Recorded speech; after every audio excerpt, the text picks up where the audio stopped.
बच्चों, कैसे हो आप सब लोग। Welcome back again to Edu Vibe, the vibe of smart education. एक ऐसा प्लेटफॉर्म जिसके थ्रू आपकी लर्निंग बनती है और इंटरेस्टिंग और मज़ेदार। एक ऐसा प्लेटफॉर्म जिसके थ्रू आप ये सीखते हो कि पढ़ाई से वो नहीं जो कि टेक्स्ट बुक से की जाती है, बल्कि कुछ ऐसा जिसको आप अपनी रियल लाइफ में भी इम्प्लीमेंट कर सको।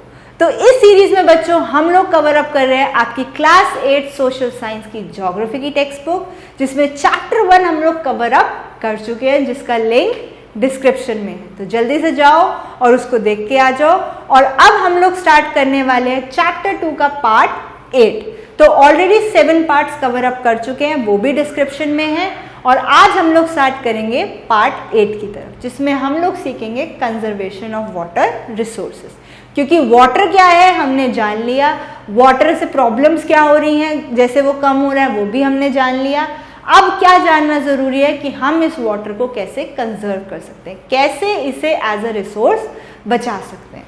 तो चलते हैं। तो कंजर्वेशन ऑफ वाटर रिसोर्सेज क्यों जरूरी है?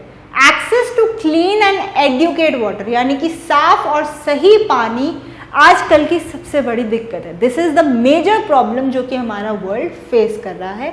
और इसीलिए काफ़ी सारे स्टेप्स भी लिए गए हैं, काफ़ी सारे मेजर्स भी लिए गए हैं कि इस रिसोर्स को हम बचा पाए। ठीक है, even though water is a renewable resource, it's over use and pollution make it unfit for use.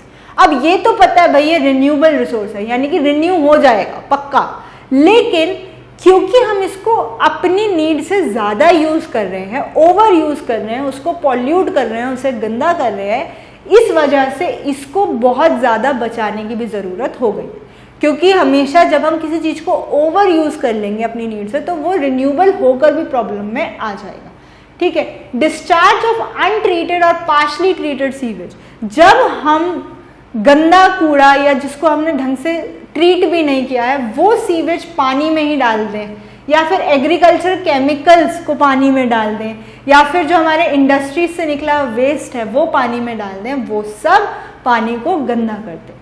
और ये बहुत ज़्यादा होता है। जैसे कि एग्जाम्पल रिवर यमुना का है, जिसके अंदर सीवेज का वेस्ट, यानी सीवेज यानी कि जो ड्रेन्स होती हैं और जितना भी और भी हमारा वेस्ट होता है वो सब इसी के अंदर आ जाता है। इंडस्ट्रीज का वेस्ट इसमें आ जाता है, एग्रीकल्चर का वेस्ट इसमें आ जाता है, जिसकी वजह से ये बिल्कुल गंदी हो जाती है। ठीक है, ये सब पॉल्यूट करते हैं वाटर को, उसके अंदर कुछ ऐसे मिनरल्स डालते हैं जो कि ज़रूरत पानी को बिल्कुल नहीं है। इससे इफेक्ट पानी की एक्वेटिक लाइफ भी होती है और एक तरीके से पूरी बर्बादी होती है। तो रिवर यमुना इसका बेस्ट एग्जाम्पल है, प्लस रिवर गंगा भी है, जिसको अब गंगा एक्शन प्लान के थ्रू, गंगा क्लीनिंग प्लान के थ्रू हम लोग क्लीन कर रहे हैं। बट विद टाइम ये प्रॉब्लम्स हैं। ठीक है, जिसको समझना और अपनी नॉलेज में लेना बहुत ज़्यादा ज़रूरी है।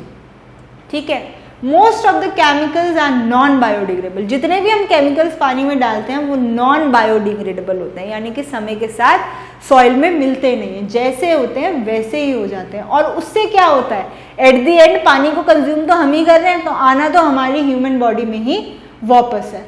ठीक है, water pollution can be controlled by treating these effluents suitably before releasing them in water bodies. तो इससे पहले कि हम उन्हें पानी में डालें, उनको एक सही तरीके से हम ट्रीट करें। ठीक है, उनको जो ट्रीटमेंट मिलना चाहिए, उनकी जो चेंजिंग, उनकी जो केमिकल कॉम्पोजिशन में है वो करें, ताकि तब जाके वो वाटर बॉडीज में आए।